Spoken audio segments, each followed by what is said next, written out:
Hi, Deepak Bansal here with Coldwell Banker Bansal team. I am bringing today our friend Mike who works at AMJ Landscaping.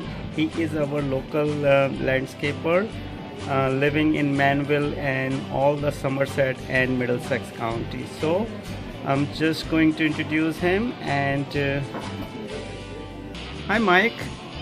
Tell me about yourself a little bit and, see what you do and how you do it. Go ahead. Hi, my name is Michael Sides. I reside in Manville. I own my own landscape company. I've owned it for 37 years. I'm a complete landscape service, which includes lawn maintenance, cleanups, pruning, mulching, wall building, and installations.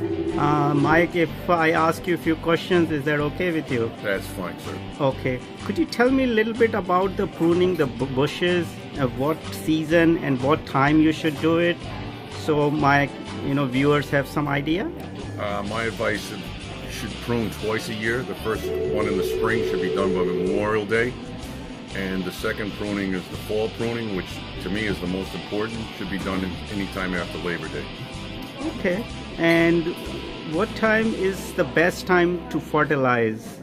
Well, contrary to most people's belief, the best time to fertilize is after it's completed raining. The ground is receptive and soft. You should not put your fertilizer down when there's a storm coming, because then probably most of your fertilizer ends up going in the drain or your neighbor's yard.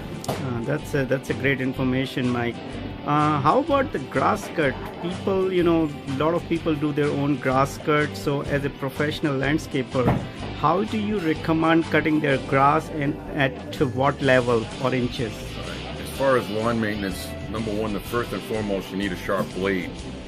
As a homeowner, probably most people don't sharpen their blades, but I would recommend probably every fourth or fifth or sixth cut. If you have a lawnmower, I would get a second set of blades so that you change the blades every fourth or fifth cut. And as an equally important, keep your grass no less than 3 inches tall. With the last cut that you do, whether it's November or December, the shortest, you should go down to about 2 inches so that you don't get a lot of grass killed from snow, ice, and the wind blows your leaves out of your yard and down the street. And what direction should you cut your grass? Should we always be cutting in one direction? No, that's a very good point, Deepak. You should cut your lawn the first week, go perpendicular.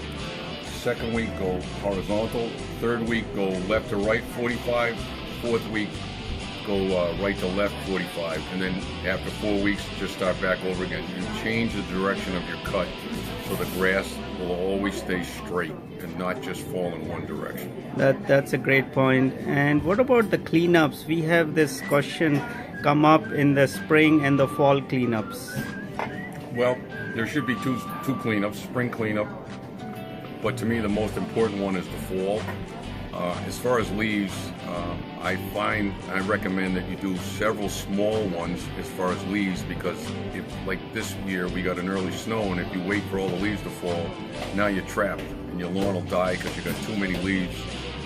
The fall, as far as pruning and doing your leaves, once the leaves start falling, I would ask that you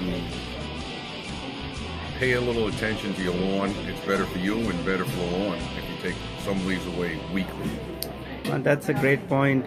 How about the mulching and the stones people put in their yard? Well, that's your choice. Unfortunately, no matter what you do, you're going to end up with weeds and you're going to end up with bugs. Mulching, I highly recommend you do it in the spring before your perennials and your shrubs and trees, because the perennials will come up through the mulch. So as soon as the ground is clear, like if you do your spring cleanup, you should do your spring cleanup, re-edge your beds, which is the most important thing, because it gives a linear line, makes your mulch beds look very clean, and then as the plants grow up through the mulch, it decreases your weeds too. Okay, that's really good. What about when do we plant the shrubs or the trees? Well, there's 2 seasons. Springtime is good, but to me the fall is the best. Most trees and plants are dormant by the end of October, so the root ball, I personally will not plant in July and August because they need too much water. That's my own preference. I don't want to put that onus on a homeowner to have to come home and water every day and hope that the bush doesn't die or the plant doesn't die. So spring or fall, and my preference is the fall. Okay, that is great. And people worry about like insects or the weeds. How do you handle that situation? I don't recommend people using a lot of sprays because there's too many nematodes and worms and helpful bugs. You kill everything. I advise people that if they come home and spend 20 minutes, 30 minutes a night, whether they go clockwise or counterclockwise, do a little weeding, a little pruning, whatever. By the end of Friday, you've spent 2.5 hours in your yard, 2.5 hours, and that frees you up from a lot of wear and tear on thinking you got to be in the yard all day Saturday. So I think a little bit of preventative maintenance goes a long way. As far as stones, no matter what you put down, some people think if they put down stones, yes, leaves blow out, but birds and wind still put seeds in between the rocks and you still will get weeds. So it's just your preference. Okay, that's a good point. What about the irrigation or the sprinkler systems people have in their yard? The first misnomer is most people don't understand you should only water between the hours of 4 a.m. to 9 a.m. After that, if you water your lawn, 85% of your water is evaporated. So from 4 a.m. to 9 a.m., you should only do, your lawn is probably set up in quadrants. You should only water between 10 and 15 minutes in each quadrant. But the number one thing I would advise people with irrigation, if your system is 5, 6, 7, 8, 9, 10 years old, you need to get together with your irrigation system consultant and ask for a precipitation measure. It's not a big investment, but it senses rain, and therefore your sprinklers won't come on. How many times have you driven around and been in a downpour and you look and you see somebody's sprinkler going? Yeah, we definitely see that quite That's often. because they don't have a water sensor on their old system, and that's really important. The other thing I would say about irrigation is a lot of people put drip lines around their plants. When you first plant a plant that's small, and they put the drip line in a circle, that perennial or shrub is going to grow, and God forbid if one of those dies, you go to dig it up. Now the drip line is encrusted in the roof. I advise people to put the drip line straight, like on one edge, or if you're going to do it, put a big wide circle so that the plant can grow into the loop and not get choked off, because then you incur a fix-it fee, which is not cheap from your irrigation man. That's definitely a good point. If somebody needs to hire a landscaper, what advice do you have for them?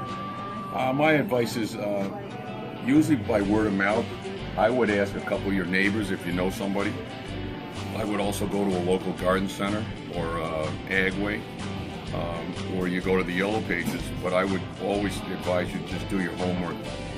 Check out certification, check out insurance, check out types of work. I mean, me personally, when someone asks something, I give them 10 references and I give them 10 portfolio pictures so they can see what they're getting into.